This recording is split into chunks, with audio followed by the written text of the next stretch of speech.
Меняем старую программу на новую анаграмму.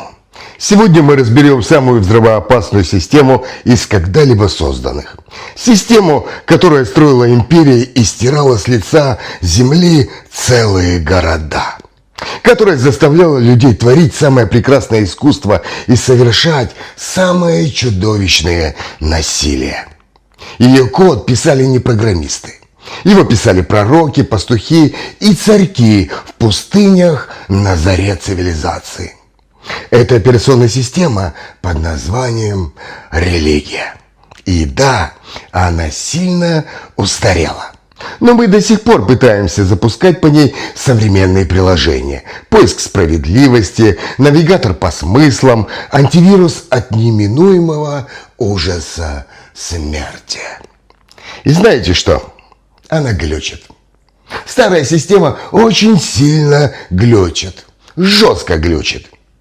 Крестовые походы во имя Бога, джихад, терроризм, смертник с бомбой на груди, инквизиция, костры и миллионы убитых.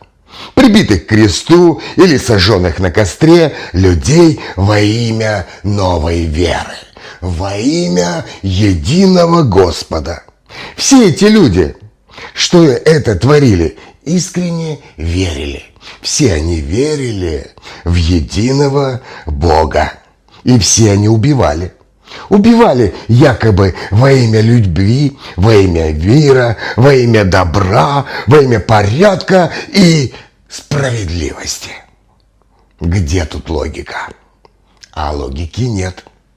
Есть только человеческая природа, обернутая в священные свитки.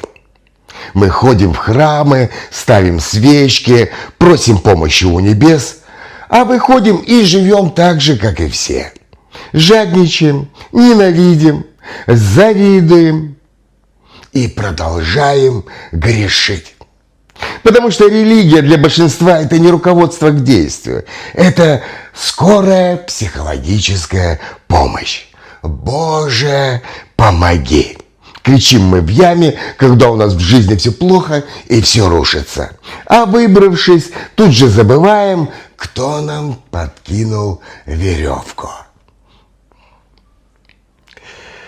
Почему за 2000 лет ни одна вера, ни одна религия не победила голод, войны, неравенство? Да потому что это не ее задача. Ее задача – это объяснить, почему это нормально. Страдание – это испытание. Нищета – это смирение. А настоящая награда ждет тебя потом.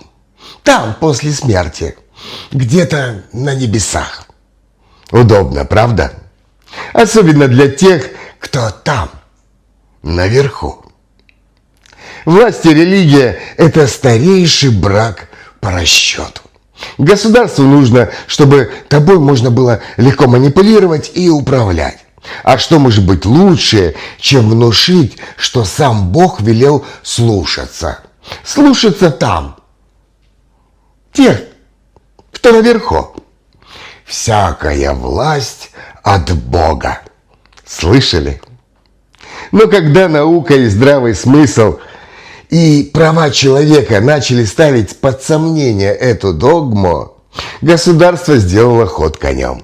Они сказали: ладно, живем по светским законам, а в душе верьте во что хотите. Так появилось наше шизофреническое время.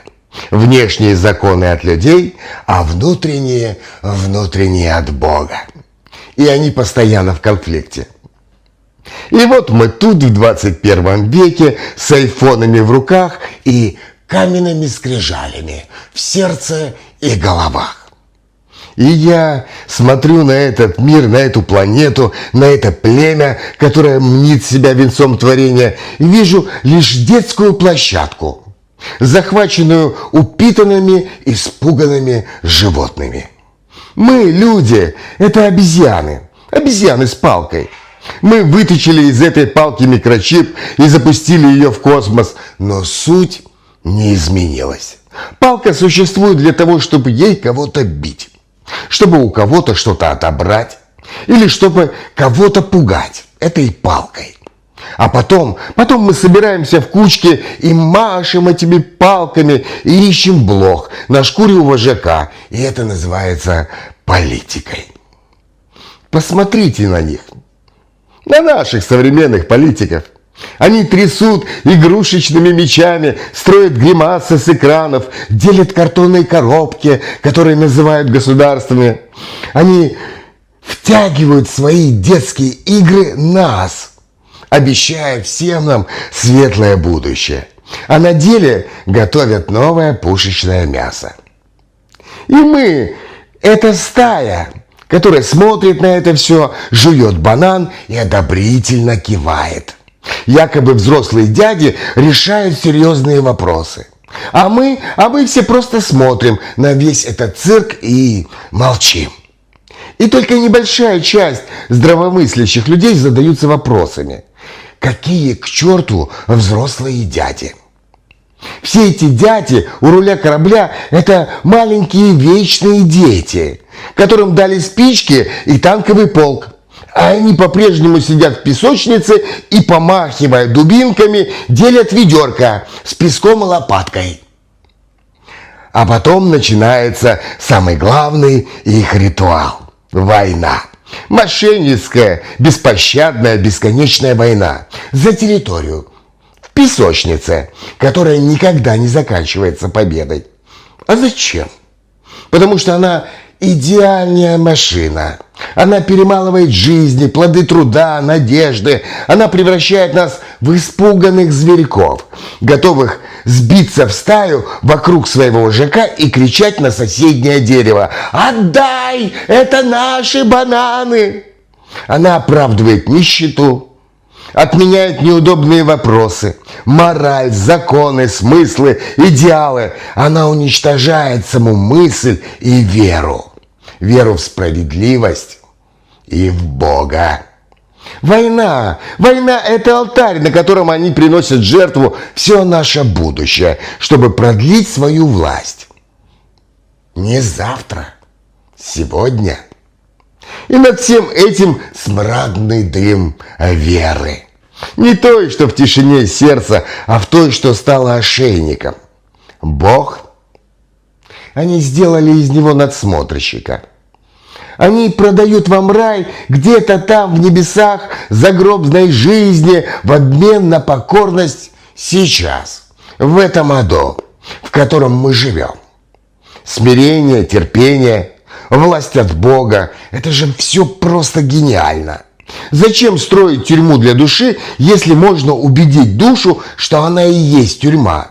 А ключ находится в руках жреца или его земного наместника. Слушайтесь и повинуйтесь.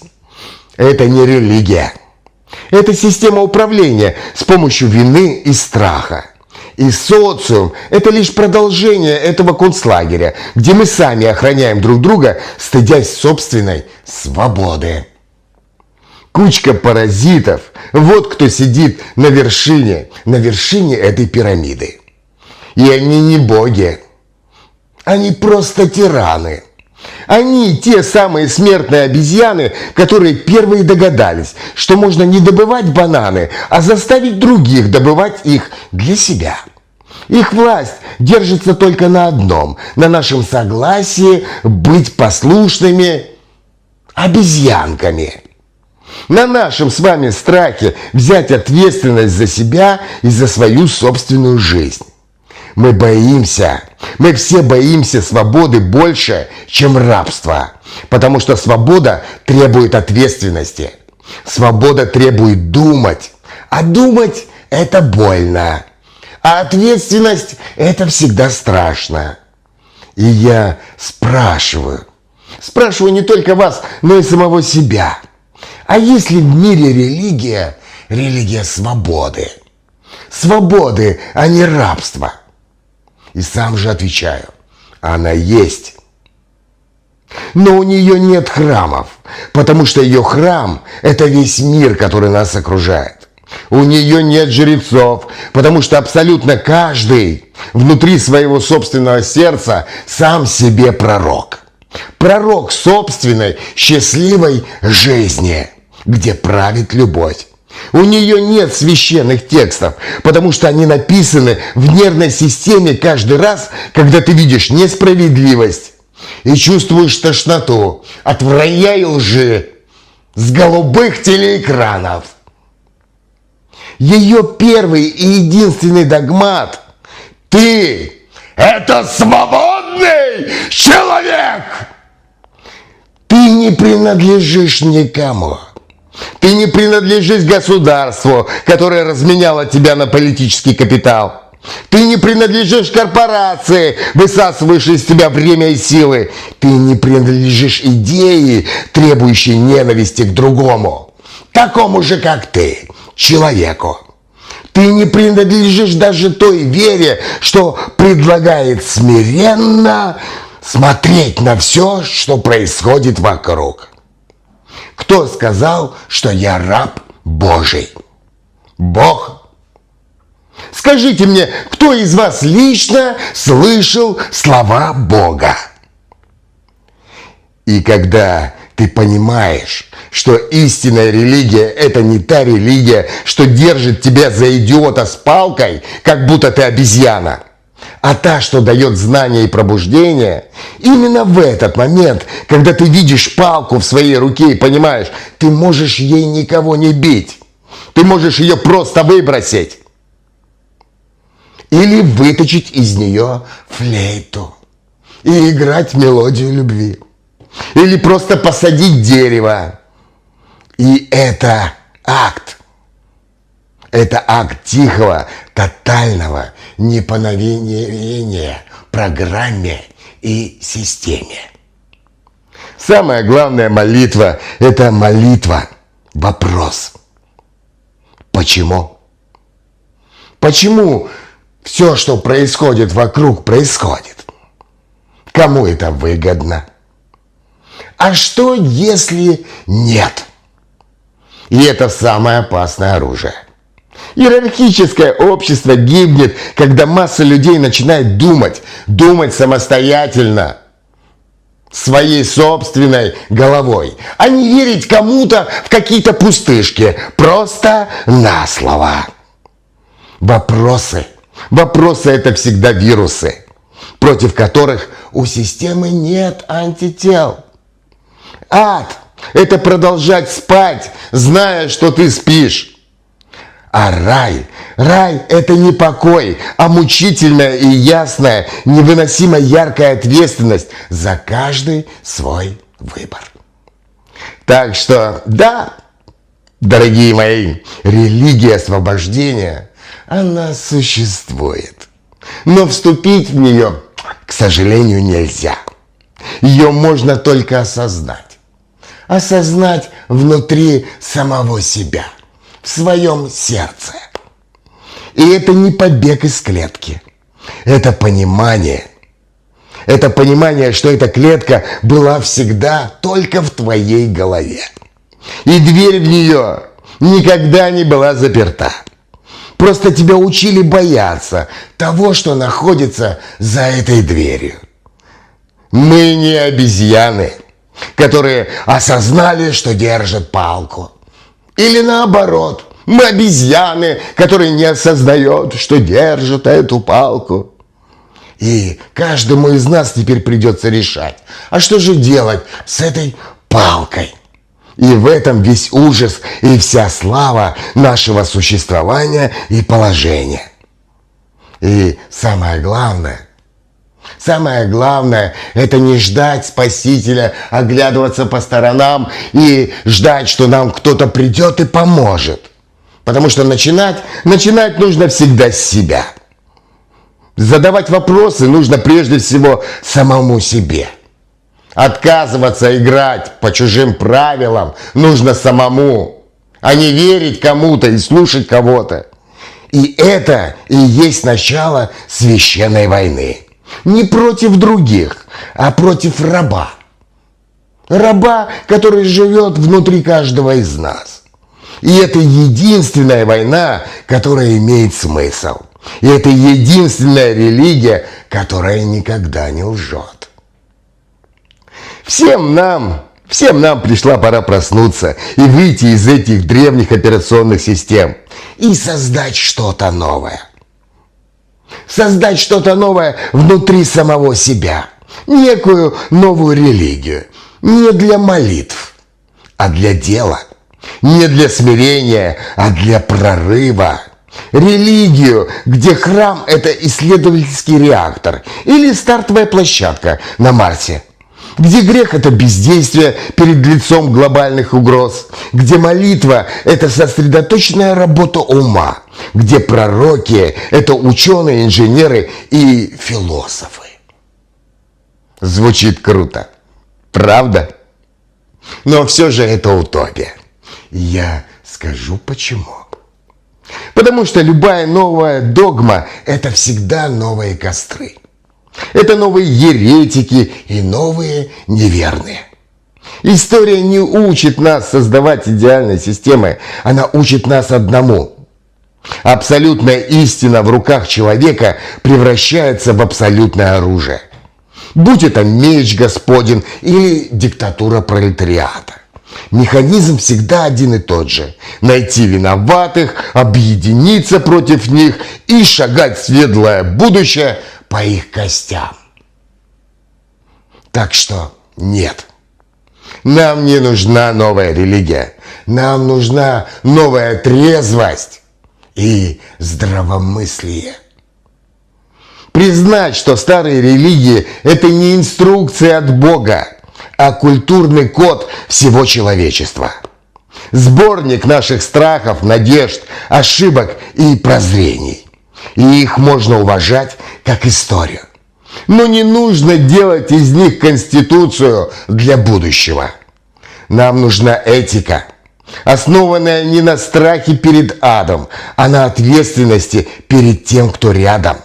Нам нужна цель, которая не за облаками в небесах, а здесь, на земле, чтобы строить общество, где не будет голодных, где знание победит предрассудки, и где мы наконец-то повзрослеем и перестанем ждать чуда извне. Или ждать чуда от младенцев, которые по-прежнему играют в песочнице, как обезьянки с палкой. Космос нас не спасет.